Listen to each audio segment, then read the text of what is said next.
Today we shall speak of the CARVAKAS, the most uncompromising materialist philosophers in India. Now the problem is everybody thinks he or she knows about the CARVAKAS. If you ask one, he or she will reply, "Oh yes, we know all about the CARVAKAS. They were hedonists and they claimed that one should always enjoy life and that is the only aim of life.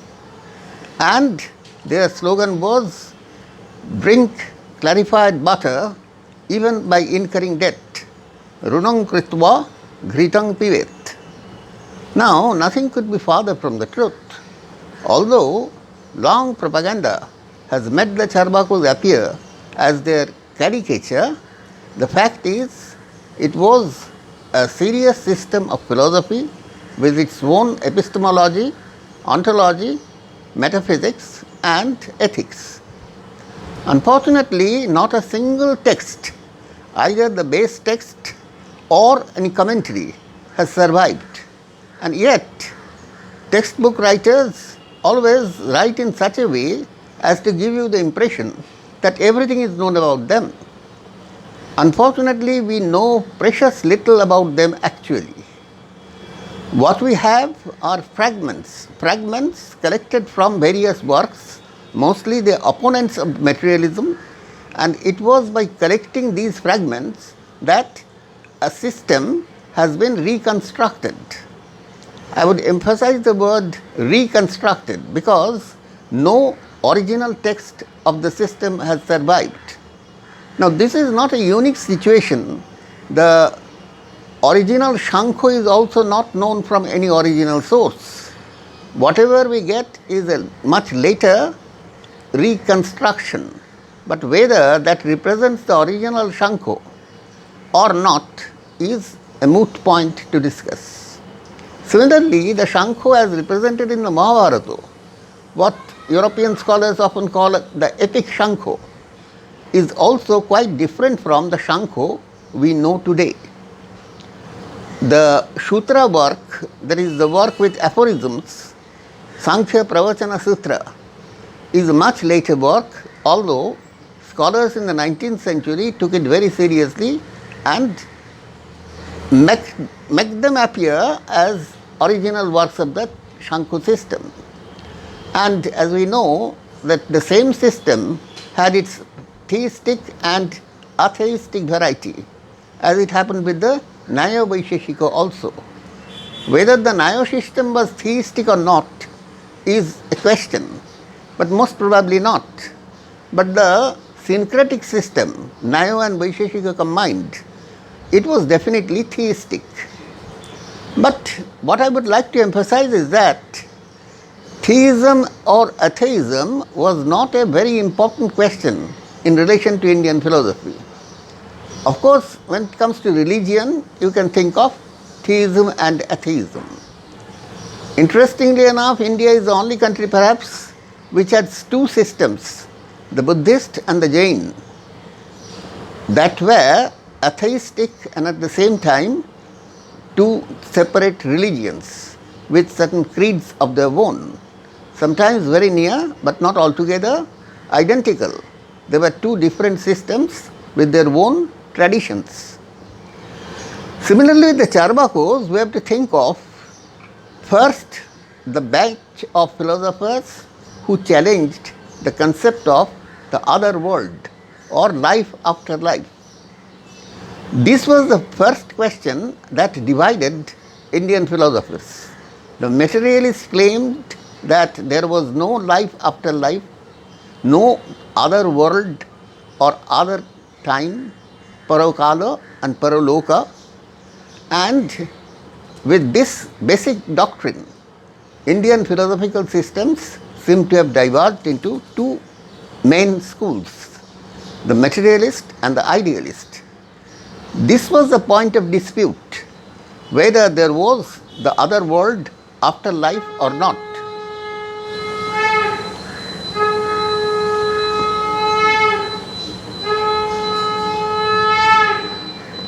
As it is found in the Katha Upanishad, there were already some people who doubted and at the same time who proclaimed that there was no afterlife.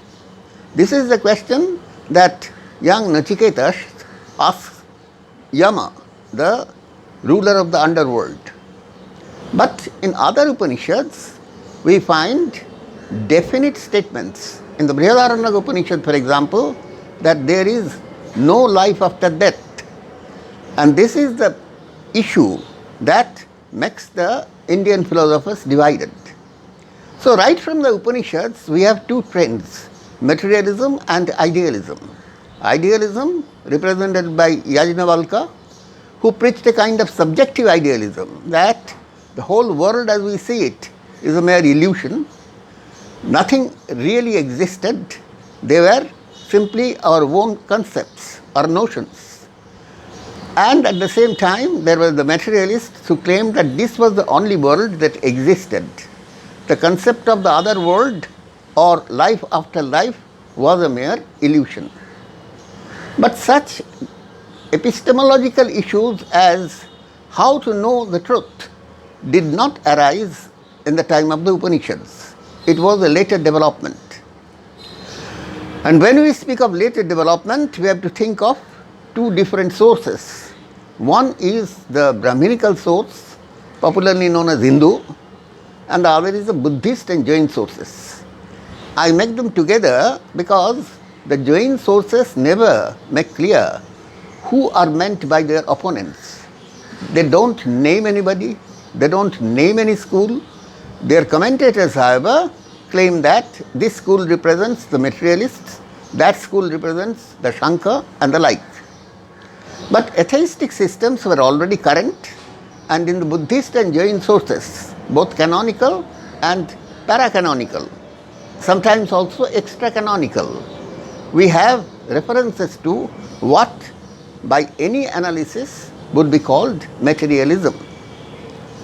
In the Hindu sources or the Brahmanical sources, mostly we come to know of them from the Upanishads and later on from the works of Nyaya and Vedanta, particularly the non-dualist Vedanta, Advaita Vedanta.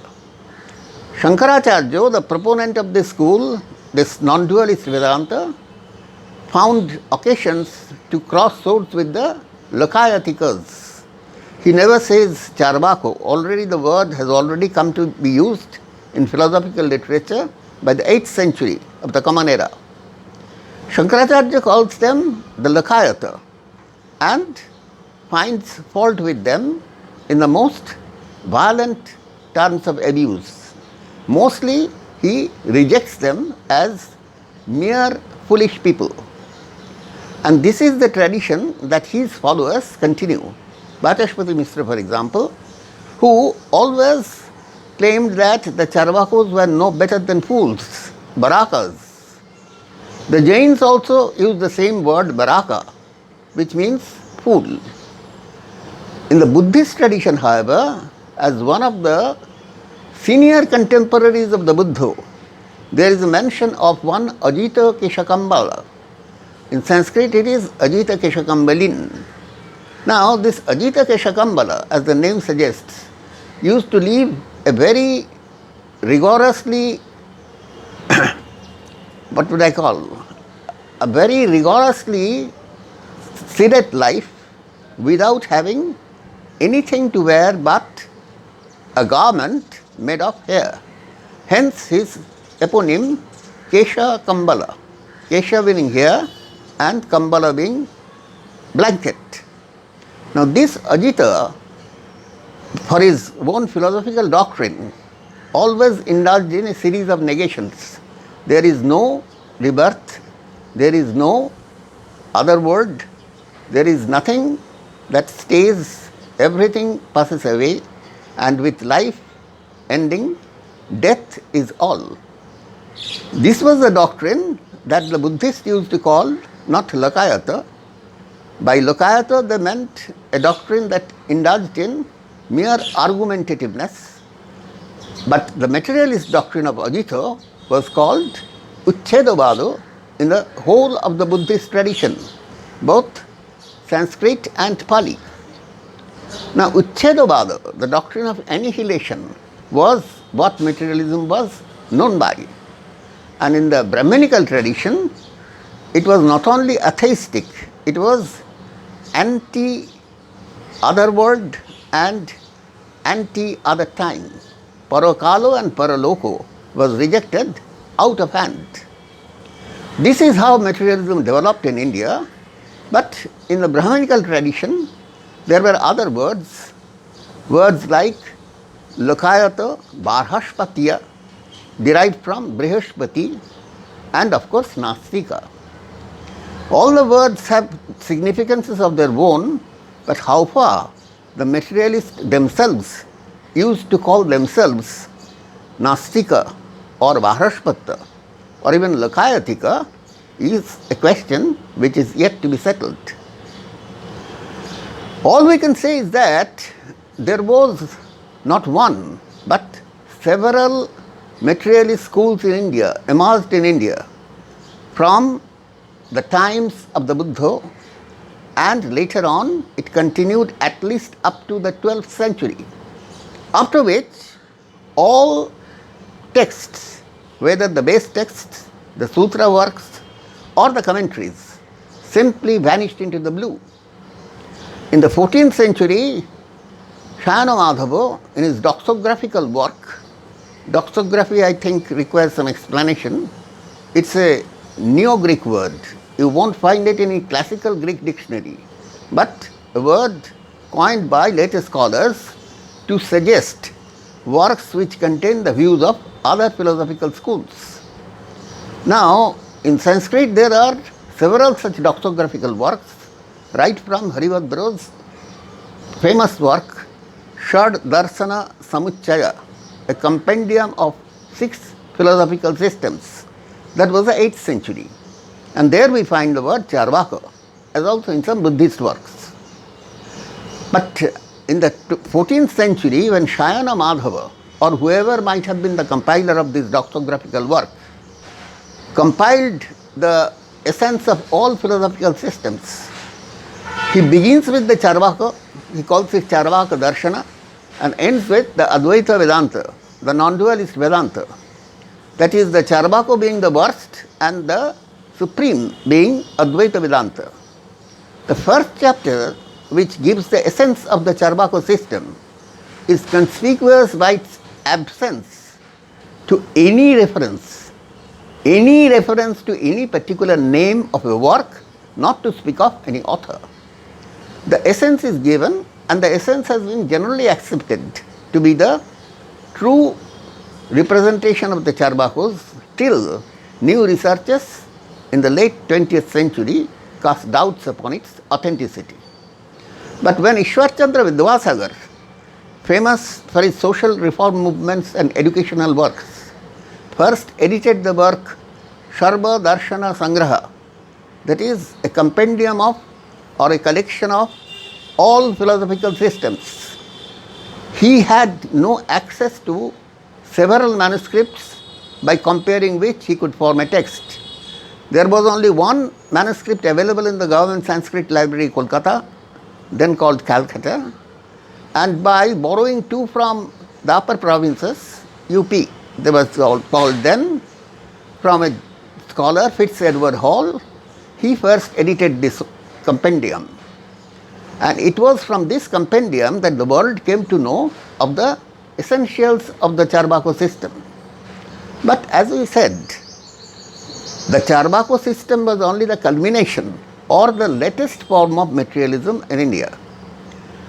We find its origin in the Upanishads, in the Puranas, less in the Puranas, because the Jains were the chief enemy of the redactors of the Puranas, and of course there were the polemical works by other philosophical schools, particularly, as I said, Nyaya and Nyaya Vaisheshika, together with Vedanta.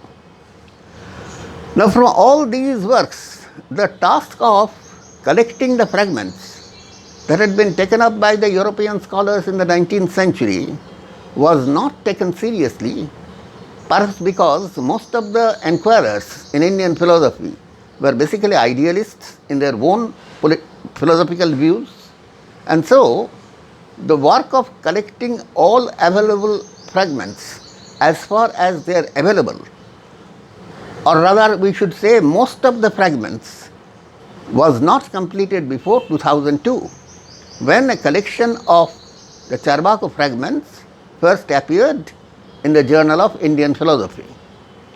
Now the work has become easier, since the fragments represent a number of aphoristic sayings, second, extracts from the commentators, and last, and I would say least, not least, but least, some verses attributed to the CARVAKAS, which, however, do not always represent the materialist view. The tirade against the sacrificial rituals, particularly of sacrificing animals and of drinking wine in a particular yaga or sacrifice called Sautramani, these were the points of attack, butts of ridicule, and some very interesting verses of this nature have been found in the Puranas as well.